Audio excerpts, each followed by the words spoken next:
Hi friends, ನಿಮ್ಮೆಲ್ಲರಿಗೂ ಕೂಡ ನಿಮ್ಮದೇ ಆಗಿರ್ತಕ್ಕಂಥ ಯೂಟ್ಯೂಬ್ ಚಾನಲ್ ಸ್ಟಡಿ ವಿತ್ ಪರಶುರಾಮ್ಗೆ ಸ್ವಾಗತ ಅಂತ ಹೇಳ್ತಾ, ನಾಳೆ ನಡೀತಕ್ಕಂಥ 9ನೇ ತರಗತಿ ವಿಜ್ಞಾನ SA2ಗೆ ಆಲ್ರೆಡಿ ನಾನು 3 question paper, DSRT question paper ಮತ್ತು ಎಕ್ಸಾಮ್ಗೆ ಬರ್ತಕ್ಕಂಥ ಫಿಕ್ಸ್ ಕ್ವಶನ್ಸನ್ನು ಕೊಟ್ಟಿದ್ದೀನಿ. ಸೊ ಇದನ್ನು ಇನ್ನಷ್ಟು ಕೂಡ ಈ ಒಂದು ಕ್ವಶನ್ ಪೇಪರ್ ಕೂಡ ನಿಮಗೆ ಭಾಳ ಯೂಸ್ ಆಗ್ತದೆ.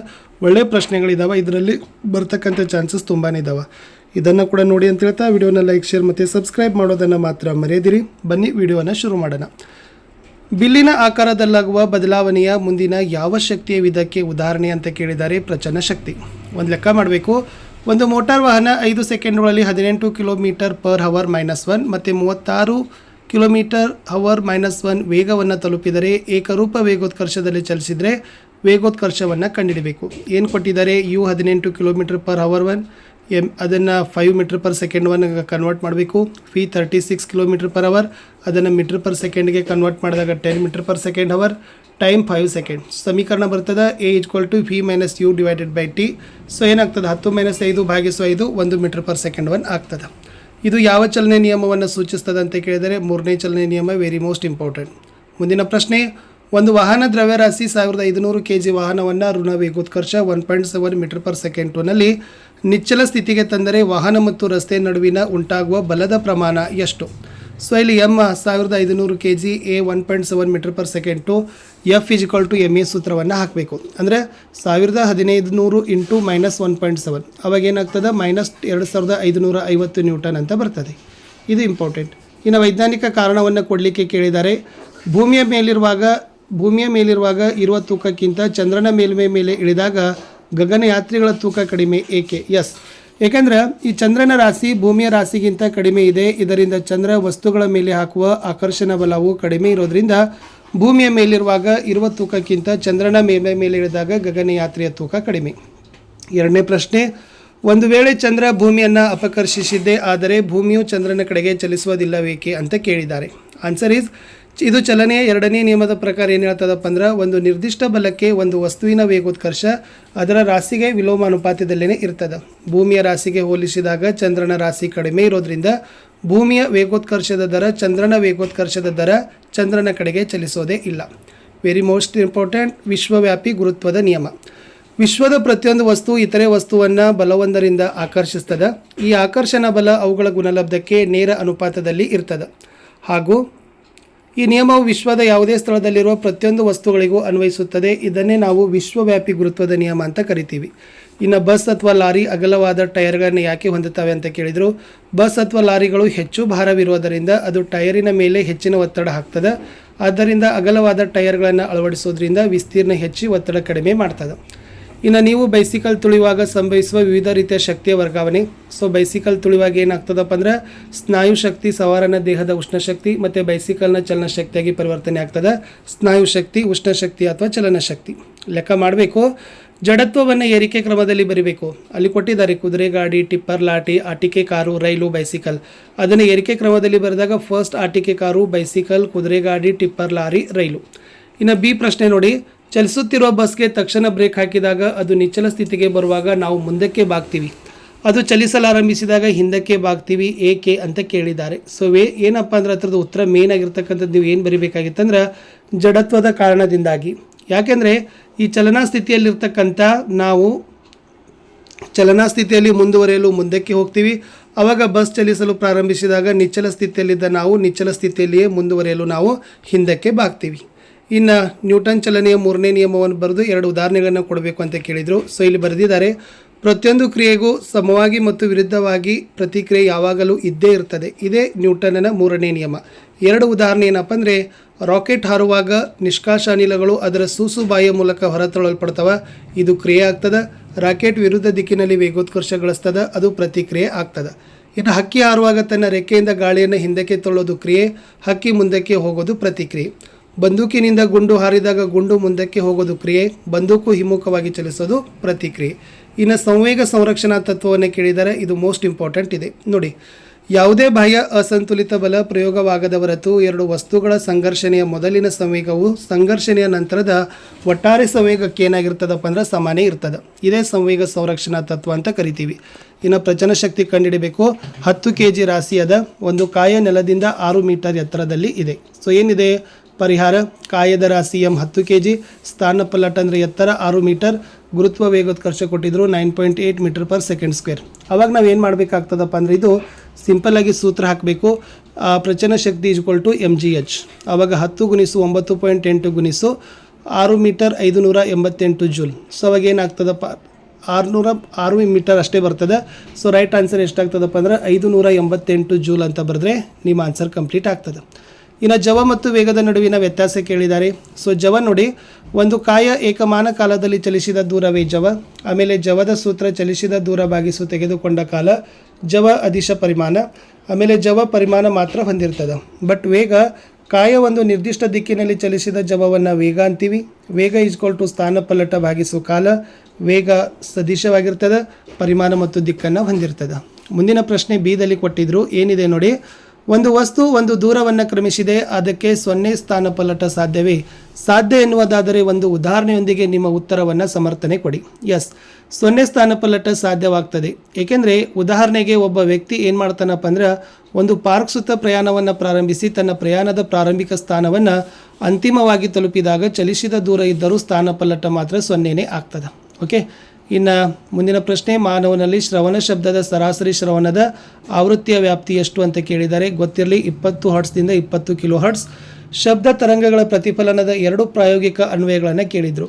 ಇಲ್ಲಿ ಸ್ಟೆಥೋಸ್ಕೋಪ್ ಬರ್ತದೆ. ಇದು ವೈದ್ಯಕೀಯ ಸಾಧನವಾಗಿದ್ದು ಹೃದಯ ಮತ್ತು ಶ್ವಾಸಕೋಶದ ಶಬ್ದ ಕೇಳ್ತದೆ.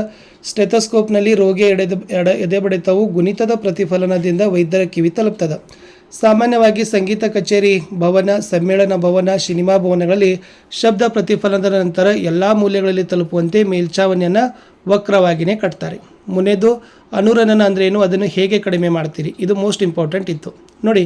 ಅನುರಣನ ಅಂದರೆ ಏನಪ್ಪ ಅಂದರೆ ಸತತವಾಗಿ ಪ್ರತಿಫಲನದಿಂದ ಉಂಟಾಗುವ ಪುನರಾವರ್ತಿತ ಶಬ್ದವನ್ನು ಅನುರಣನೆ ಅಂತ ಕರಿತೀವಿ.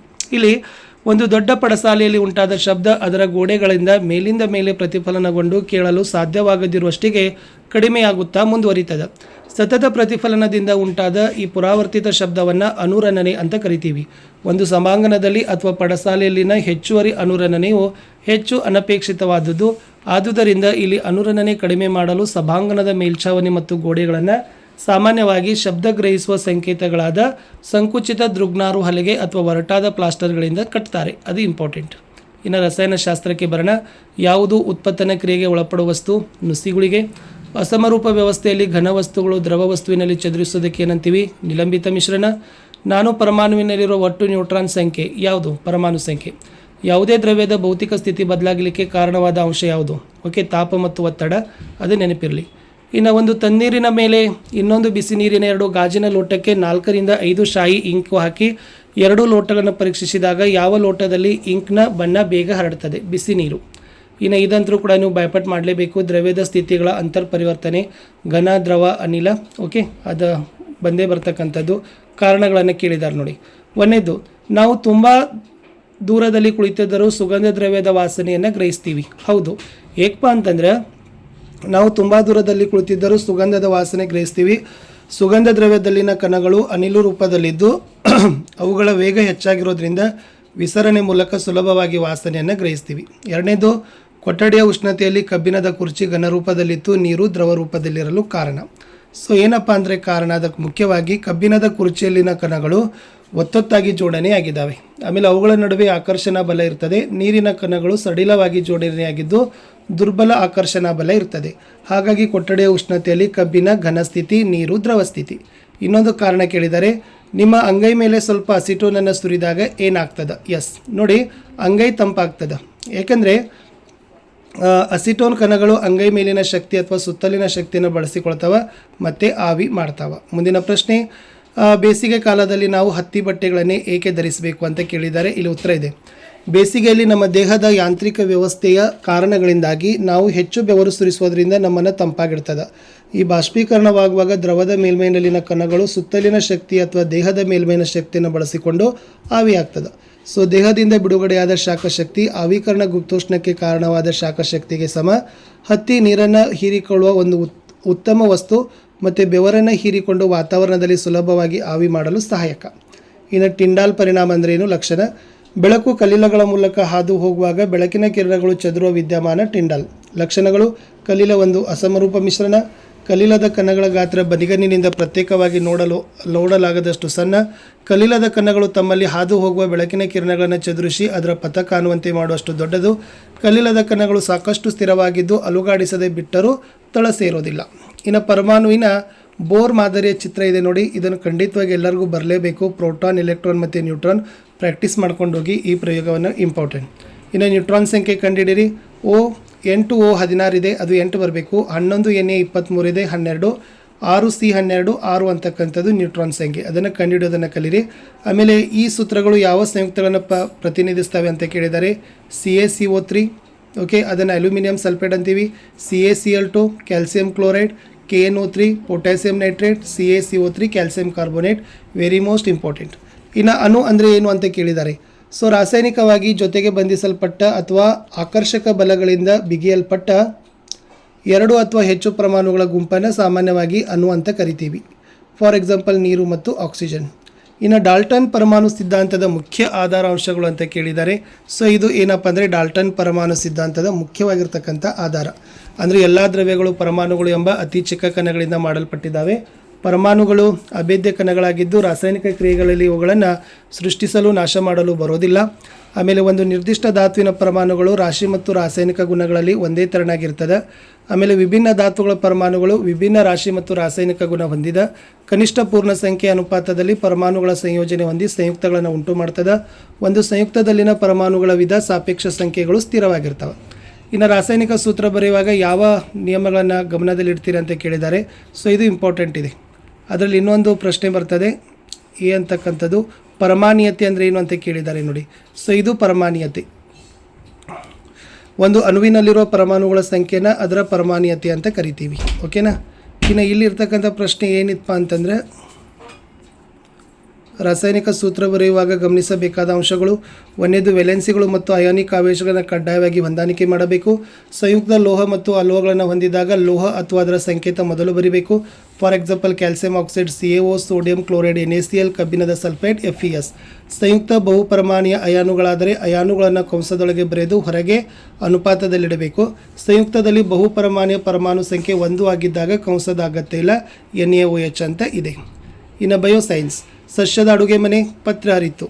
ಒಂದು ಸಸ್ಯದ ಜೀವಂತ ಜೀವಕೋಶವು ಅಭಿಸರಣೆ ಕ್ರಿಯೆಯಿಂದಾಗಿ ನೀರಿನ ಅಂಶ ಕಳೆದುಕೊಂಡಾಗ ಅದರ ಘಟಕಗಳು ಸಂಕುಚಿಸಿ ಕೋಶಭಿತ್ತಿಯಿಂದ ದೂರ ಸರಿಯುವ ವಿದ್ಯಮಾನಕ್ಕೆ ಏನಂತಾರೆ? ಜೀವದ್ರವ್ಯ ಆಕುಂಚನ. ಪತ್ರರಂಧ್ರಗಳು ಮೂತ್ರಪಿಂಡದ ಆಕಾರದ 2 ಜೀವಕೋಶಗಳಿಂದ ಆವೃತ್ತವಾಗಿದ್ದಾವೆ. ಇದಕ್ಕೇನಂತಾರೆ? ಕಾವಲು ಜೀವಕೋಶ. ಇನ್ನು ಯಾವುದು ಬೃಹತ್ ಪೋಷಕಾಂಶ ಅಲ್ಲ? ಮೆಗ್ನೀಸಿಯಂ. ಜೈಲಮ್ ಅಂಗಾಂಶದ ಕೆಲಸ ಏನು? ನೀರು ಮತ್ತು ಲವಣವನ್ನು ಮೇಲ್ಮುಖವಾಗಿ ಸಾಗಿಸ್ತದೆ. ದನಗಳ ತಳಿಗಳನ್ನು ಸುಧಾರಿಸಲು ಯಾವ ವಿಧಾನ ಬಳಸ್ತಾರೆ? ಕ್ರಾಸ್ ಬ್ರೀಡಿಂಗ್, ಮಿಶ್ರ ಸಂಕರಣ. ಎಡಿಪೋಸ್ ಅಂಗಾಂಶ ಎಲ್ಲಿ ಕಂಡು ಬರ್ತದೆ? ಚರ್ಮದ ಕೆಳಗೆ ಮತ್ತು ದೇಹದ ಒಳಗಿನ ಅಂಗಗಳ ನಡುವೆ ಕೊಬ್ಬು ಸಂಗ್ರಹವಾಗುವ ಎಡಿಪೋಸ್ ಅಂಗಾಂಶ. ಆಕ್ಸಾನ್ ಅಂದರೆ ಏನು? ಕೋಶಕಾಯದಿಂದ ಹೊರಡುವ ಉದ್ದನೆಯ ರಚನೆ. ಇನ್ನು ಪೇರಮ್ ಕೈಮಾ ಮತ್ತು ಕೋಲಂ ಕೈಮಾ ಚಿತ್ರ ಕೇಳಿದರು, ನೋಡ್ಕೊಡ್ರಿ, ಇಂಪಾರ್ಟೆಂಟ. ಇನ್ನು ಪಶುಸಂಗೋಪನೆ ರೈತನಿಗೆ ಆರ್ಥಿಕವಾಗಿ ಸಹಾಯಕ. ಹೌದು, ಪಶುಸಂಗೋಪನೆಯಲ್ಲಿ ಏನು ಮಾಡ್ತಾರಪ್ಪ ಅಂದ್ರೆ ದನ, ಮೇಕೆ, ಕುರಿ, ಕೋಳಿ ಸಾಕಾಣಿಕೆ ಮತ್ತು ಮೀನು ಕೃಷಿ ಒಳಗೊಂಡಿದೆ. ಜನಸಂಖ್ಯೆ ಹೆಚ್ಚಿದಂತೆಲ್ಲ, ಜೀವನ ಮಟ್ಟ ಹೆಚ್ಚಿದಂತೆಲ್ಲ ಹಾಲು, ಮೊಟ್ಟೆ ಮತ್ತು ಮಾಂಸಕ್ಕೂ ಬೇಡಿಕೆ ಇದೆ. ಸೊ ರೈತನಿಗೆ ಆರ್ಥಿಕವಾಗಿ ಅನುಕೂಲ.